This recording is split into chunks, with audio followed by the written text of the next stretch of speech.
Pistol smoke on a midnight breeze, sirens cut the dark in two.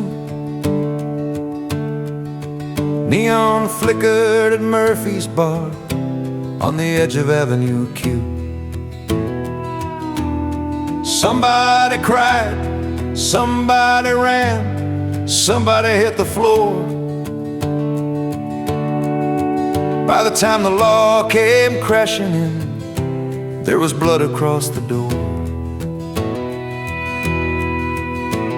A senator's son lay cold and still. The town began to shake. They said, find a man, find him fast, for everybody's sake. Well, truth was buried under fear before the dawn had came, and they hung the whole night's horror on a drifter's name. Here's the story of a broken town and a courthouse full of blame. How they needed quick redemption more than they needed truth or shame. When the gavel fell like thunder in a storm they couldn't tame, they hung the rope of justice on the wrong man's name. He rolled in from the Texas line with a toolbox and a Ford, callous hands and a wedding band, not much to his reward. Name of Daniel Reece, 33, with a baby on the way, just fixing roofs and broken beams, earning honest pay.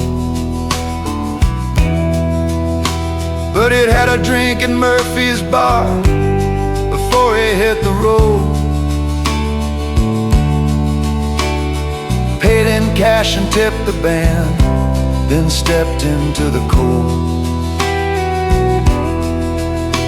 That was all it took for whispers sharp as flame. They said, stranger in the county, that must be our man. Here's the story of a broken town and a courthouse full of blame. How they needed quick redemption more than they needed truth or shame. When the headlines screamed for vengeance and the governor felt the flame, they hung the rope of justice on the wrong man's name. Sheriff Collins wanted re-election come July. TV vans were circling like vultures in the sky. He said, we've got our suspect, folks, the evidence is tight, but the fingerprints were partial and the timeline wasn't right. A waitress swore she saw him near the hallway by the phone, though the jukebox drowned the memory, she later called her own. And a jailhouse snitch with freedom to reclaim said Daniel bragged to murder just to shorten his own chain. Public defender fresh from school with papers in a stack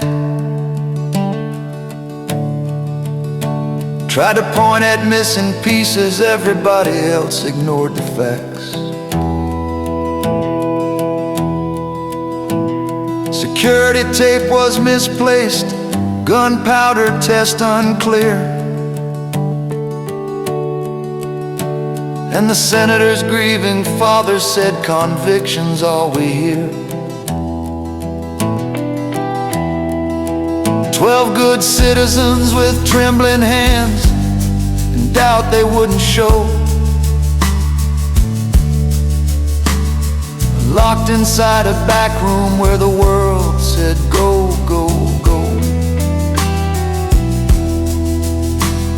And when they walked back single file, no one looked the same.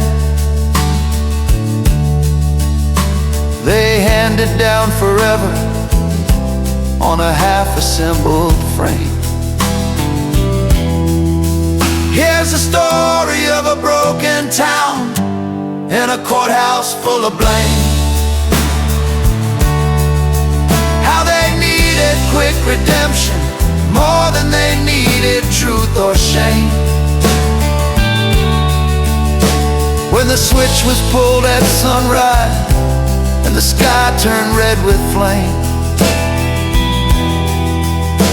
they hung the rope of justice on the wrong man's name. Years rolled by like freight trains groaning down a rusted track. His little boy grew tall enough to read the letters Daniel stacked. Ink smeared with prison tears, saying, son, I swear it's true. Your daddy didn't do the thing they say he tried to do. Then a young reporter digging where the dust had long been laid found a box of hidden evidence the sheriff never weighed. DNA like lightning cutting through the shame,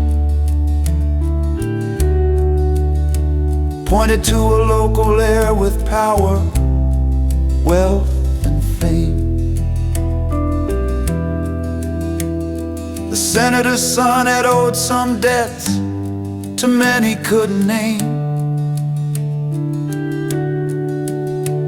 and the killer was a business friend with everything to gain. But statutes wrapped in barbed wire words kept justice from the door. You can't unring a gallows bell once it echoes off the floor. Sheriff Collins passed away with medals on his chest. The jurors live with silence like a stone inside their breast. And Daniel's wife still whispers when it rains. They took a good man's body, but they never broke his name. Here's the story of a broken town and a courthouse full of blame, where fear can dress like righteousness and set the world aflame. And the cost of rushing judgment ain't a number you can claim. It's a life laid down in history